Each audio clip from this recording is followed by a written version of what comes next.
I'm extremely lucky in that sense, and I'm very proud to lead a team that I can honestly call a lot of the guys some of my best friends, and it's a really special occasion and something that I'm very proud of. Jesse, you mentioned the other leaders in the side. How would you describe your own leadership style?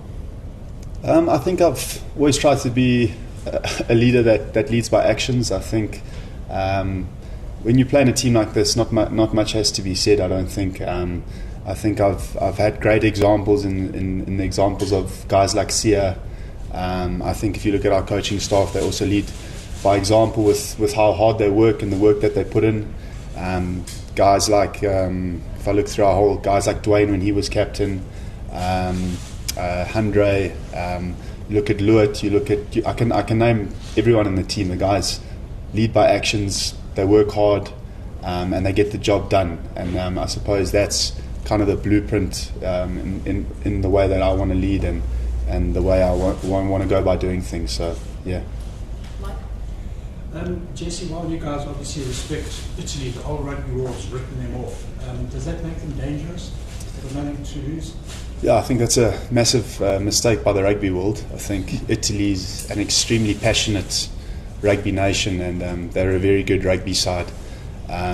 We've certainly haven't done that, and we respect them very much. And I think we've shown that through our preparation throughout this week. It's been an intense week of preparation, and we're expecting a very passionate Italian side that comes out to Loftus tomorrow. So we're really looking forward to the challenge and excited about it.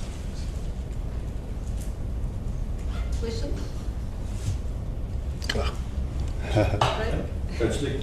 Congratulations, Jesse. Thanks, thank you very much. Was it an easy choice making Jesse captain when you had your meeting?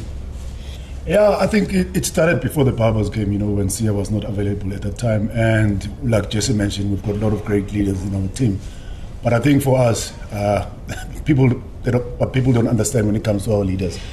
At first, they need to train well, work hard to be selected to play. So that's one thing I like about Jesse, like you just said now. Yes, he's a very, communication-wise, he's got good communication skills, but one thing that made us easy to make that call was the fact that he probably at the moment is one of the best outside centers in the world, and the way he always conducts himself around the team, leads by example, very professional. So I think, yes, we do have a lot of great leaders, but for him, I think the way he also led the team against Barbers, so it made it easy for us to for this week. When Sia was not available, then it was an easy call for us to make.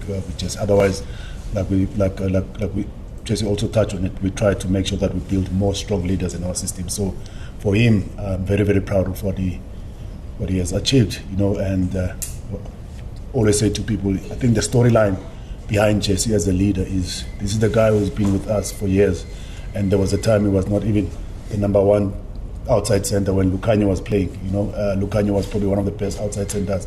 Jesse was always there to help Lukhanyo. They always helped each other, even if sometimes he's not in the match 23. So that is something that I respect about him. So I think it was an easy call for us to make. Coach, to give see the Italian side being announced, where would you say the threats are from the Italian perspective? I think their backline will always be dangerous. If you look at the guys that are not even on camp, the couple waters where they're rested, and so they've got some dangerous outside backs. You've seen some of them when they're playing for their clubs, in the URC. Some of their players, they're very, very skillful, So that is something we're going to have to make sure that we handle tomorrow. And the fact that they also are now trying to build a squad depth, giving youngsters opportunities, so which is something we've been doing it probably for the past 4 years, where we keep rotating. So yes, they're going to be dangerous, they're going to be dangerous. But yeah, like I said, for us, it's about what we want to execute as a team, where we started against Barbers, in the wet conditions in Cape Town, but the way we've managed to control the game. So that was the most important thing for us last week, and we just want to make sure that we keep improving and getting better and how we execute our plans. I think you can't ask for any better team, because if you look at Italy, the way they've been playing in the Six Nations, they had good results. Even when they played against teams like Ireland, they were close until the end. So we have to make sure that we give them their respect. and make sure that we pitch up special plays, and we're looking forward to it. And for you, Skipper, tomorrow also a very big day for Vincent to took his official Springbok debut as a captain. Is that an occasion where you take him to the side ahead of the game and have a few words to him, or do you leave him to feel that experience by himself and sort of navigate that experience on his own? How do you deal with that as a skipper? I think that comes back to what a great squad we've got. I think you've got a guy like Sia who's been mentoring Vince and been helping him in trainings, been talking to him. So I don't have to do anything tomorrow. I think Vince knows exactly what his job is. And yeah, we're so lucky to have players that are. It's competitive, but guys want to help each other to get better. So a guy like Sia, I've seen him in training helping Vince, telling him you need to be here, you need to be there. If you'd done this could be better. So it's awesome in that sense that I don't have to do anything to tell Vince. Vince knows exactly what he needs to do. He's extremely talented, and I think he can become a really good Springbok. Jesse, how important is it to start the international season on a positive note? It's extremely important. I think as a team we've worked really hard in the last 3 or 4 weeks or the last month. We know we've got a massive season ahead, and we want to get off to a good start. We know the impact of us winning in test matches, what it does to South Africa and what it does to our nation. So we don't take that lightly, and it's something that the boys are all very aware about, and something that excites us as well. So we really want to get off to a positive start. Jesse, obviously you want to start all games well. Yeah. When you come up against a team like Italy that thrives on emotion and passion, how important is it to shut them down early in the game, so they can get wind in themselves and those emotions up? Yeah, it's extremely important. I think emotion, when you look at Italy, it's something, like I said earlier on, that they pride themselves on. So for us, it's just about focusing on the task ahead. When once we finish singing that national anthem, it's about what's your next job, what can you do, what is your role, what can you do to get yourself into the game, and I think that's what we'll be focusing on is what our roles are and doing your job. Guys, whenever people talk about Italy, they always talk about passion and that, but where do you guys feel Italy have improved the most technically? Because they've obviously become a much better side technically as well. Yeah, they're a very well organized team. You know, if you look at even the stats in the Six Nations, you know, and the way now they've balanced their game, because everyone keeps on saying they like to play running rugby, but you must look at the stats of kicking. You know, this is a team that probably average around 31 kicks per game. You know, so they're very, very organized as a team, and also having a coach from Argentina, and we know Argentinians are also very emotional people. So I think now they're getting a good balance in the sense of controlling the emotions and make sure that they convert them and also into rugby. You know, so they're a very organized team. But once again, like I said, this is a team. If you give them too much space and time with ball in hand, they can also hurt you. So I think the most important thing for us, something that we spoke about during the week, is always try to make sure that we improve the way we want to play and make sure that our game, we keep building it. And yes, you know, we take pride on how we, in our physicality, we take pride in how we, in our kicking game, we take pride in our defense. And now having someone like Tony now, you know, brings something different, you know, different energy when it comes with ball in hand. And you can see the guys now, they're starting to have confidence, you know. That's going to be the most important thing for us. I think physicality should be one of the main things first. Annabelle, last question, then bloggers off, and then we can ask further. Jesse, did the SeaWorlds give Danny time off to come and watch you as you captain the Springboks for the first time? They obviously they finished their season now, but he's with his family that side, and I think they've got a trip booked and everything. So he'll be over there, but he'll be supporting and watching the game. He's not going to be here, but he'll be supporting. Just the last one, sorry, quickly. Just to get back to Italy that he asked, what would you say to people to convince them to come out? If they say this is just a weak team you play, what can they expect from this game? I think they can expect a very physical test match. I think they can expect you can expect guys like Ches and Colby and Kurtley Arendse getting the ball in their hands and making magic. And then from Italy's side as well, they've got special players. So I think it's going to be a very exciting test match. We all know that the Loftus crowd is a special one. I played a lot of rugby up in Pretoria, and it's a very special place for a lot of the guys. So I think special stadium. It's the first official test match of the year for the Springboks. So I think the occasion is going to be extremely special. Cool, thank you guys. Vloggers off, and then Ross. You guys have had quite a strong and experienced squad here for this first game. So what are you as a coaching staff hoping to see out of this group, especially when you think that maybe next week and the following there'll be quite a few changes made, to spread the load over the following 2 games? Yeah, I think it's very important, Ross, for us to start well. Remember, we're starting our season. A team like Italy, for example, they're close to the end of their season. So for us, we have to make sure that we select a strong team, that we can keep on improving in how we want to play. Yes, hopefully we can have maybe a good start that will allow and give us opportunities maybe later on where we can rotate around our squad. It's something that Rasi has been doing the past couple of years, where we give players opportunities and we build our squad depth. And it's good to see the competition amongst our players, and you see youngsters coming through now. And to have a guy like Vincent that we've mentioned is going to make his official debut tomorrow. I think for us it's very important for us to have a good start, and then it will probably give us an opportunity later on if we want to try different combinations, then we can do that. But otherwise, if you don't start well, then that's how you put yourself under pressure. So I think the key thing for us is to start well this season. Okay. Jesse, many congratulations, by the way, on your appointment.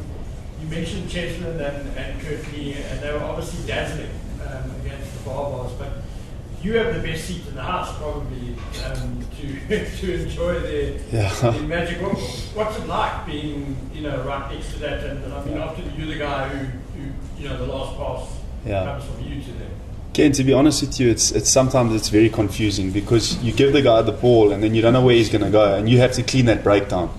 So sometimes it's a bit of guessing. I'm not gonna lie to you, but it's unbelievable to play with 2 guys of that caliber, and even the guys that aren't playing in the wider squad, that will hopefully play later on this season. Just unbelievable talent. But the most important thing about it is the individuals. You look at a guy like Kurtley Arendse and Cheslin Kolbe, and they are probably the most humble 2 guys that you will ever meet. Salt of the earth, guys that are just willing to sacrifice for the team, always put the team ahead of themselves. So I think that's probably why I think they are even more brilliant than a lot of people see what they do on the field. So I can't talk highly enough about those 2 guys. They're really good human beings. Jesse, congratulations on just talk us through the importance of this particular test and how it actually opens up another part of the Championship 2027. A lot can still happen between now and the World Cup. But when you look at what Russ is trying to do with the squad depth in particular, it's really key that there's depth involved. And where does this test match lie in the importance of ensuring that the depth positional issues are being ticked off while winning? Yeah, I think, as you all know, a week in rugby is a very long time. And I think for us, the whole focus has just purely been on this week, about starting well. It's the first official test match of the 2025 Springbok season, and we know how big the season is, and the magnitude of the matches that are coming up over the season. So we really want to start well, get a good confident start, and just, I suppose, execute things that we've been working on as a team, things that we've been planning throughout the lineman camps. That's probably the most important thing for us, is getting a good base that will set us up for a hopefully very successful season. Coach, both of you have mentioned that it's important to start well. What kind of conversations are you having with the guys as they get into this organization? Yeah, I think the most important one is for us to pitch on the day tomorrow, because, like I said, this is the team where if you're going to allow them to control the game, they can also probably hurt you, and so for us, I think the key thing for us is just to have a good, not really a good start. It's just to start with the high intensity game, because once again you're playing at Loftus, so for us, the most important thing is just to make sure that we pitch up tomorrow physically and mentally and be in a good space, and then we can take it from there. Cool. Because once again, like I said, this is a team, if you look at the Six Nations, probably it was only France that put them away, I think gave them over 60 points, and that only happened later on in the game. France, when they played against them, they made sure that they did their plans very well physically and capitalized on their opportunities. So I think that's going to be the key thing for us also. Yes, we want to start well, we want to bring some proper intensity into the game, but as long as we keep on executing the plans that we spoke about, I think if we can improve from where we left last week, I think we might have a better chance to win the game.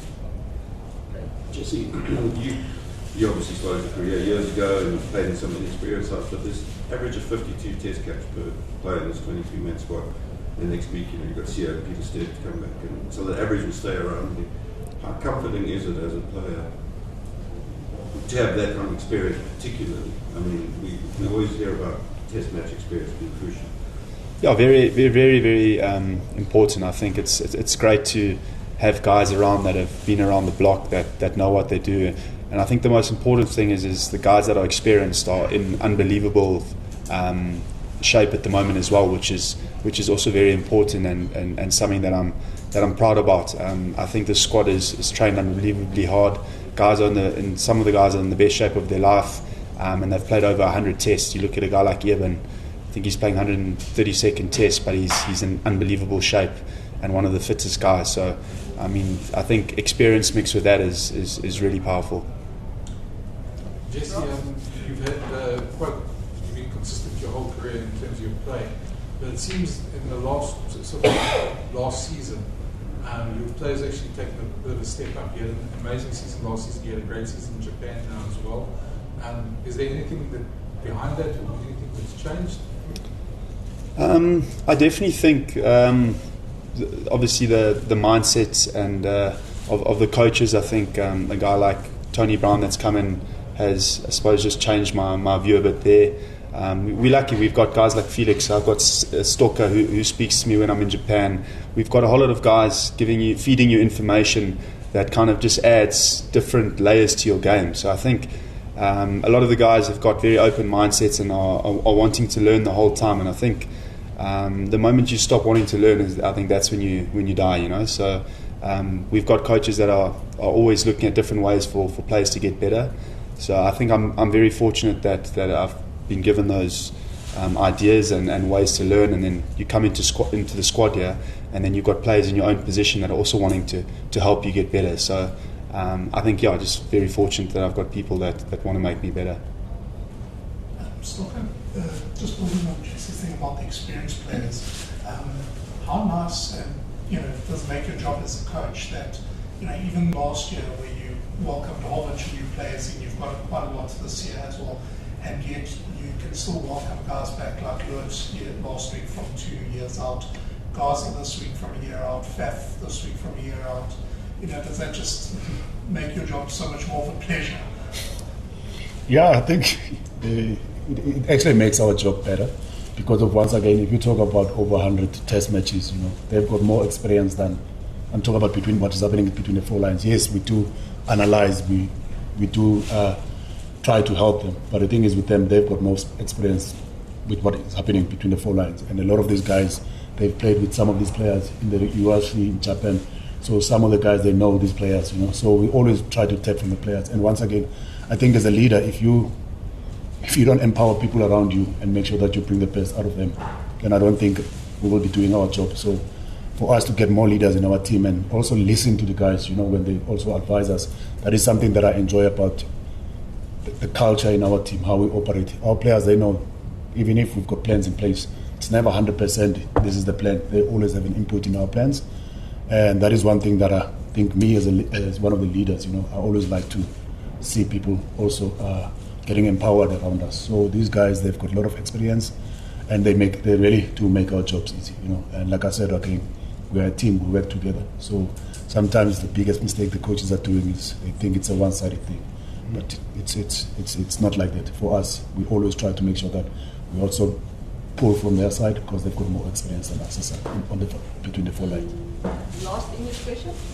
I think Coach Jake on the opposite side of the spectrum, the fresher faces, the new players into the squad. For instance, a player like Vincent what is the integration process like when he comes into a team like the Springboks who already have an existing culture that's often spoken about? And how much pressure as a coaching team to put on yourselves to make sure that Vincent Chituga, when he gets out there, is well integrated into the playing style of the team as well? Yeah, and listen, it's very important for us as coaches to make sure that you don't just give him the opportunity, but you also help him and empower him, you know. So for us, just like we touch on it now, the past couple of four weeks, you know, we've been working very, very hard, and we know the standards when it comes to the condition in a test match level, what it requires from the players, you know. And Vincent has also been working hard like all the other players, you know. And like Jesse touched on it earlier on, is that one thing that I enjoy about this team is that when we've got a match 23 this week, even the guys that are not in that match 23, they're also contributing and helping and making sure that we're also prepared for the game on Saturday. And Vincent has been working very, very hard, you know. And the other thing is, people don't understand, Vincent's first alignment camp with the Springboks, it was in 2019. So it's a guy that has been doing well for the Lions, you know, but unfortunately because of other reasons, where he couldn't represent the country now. I'm happy to see that at least now everything is signed, thanks to Mr. President. Everything is signed that he can represent the country. So yeah, he's been working hard. I think he deserves that opportunity. And also it's good to see guys that are coming back from injuries. Lord Diaga didn't play last year. Gaza, the last game he played for us, it was in the World Cup final, you know. And to see those players coming back from injuries, I think that's what we need as coaches, you know. The more competition we get in our squad, I think the better sleep we get at night also as coaches. Cool, thanks guys. Yes, so we can Thank you guys. See you tomorrow. And then it's also. Kanye so is back, guys. So we can.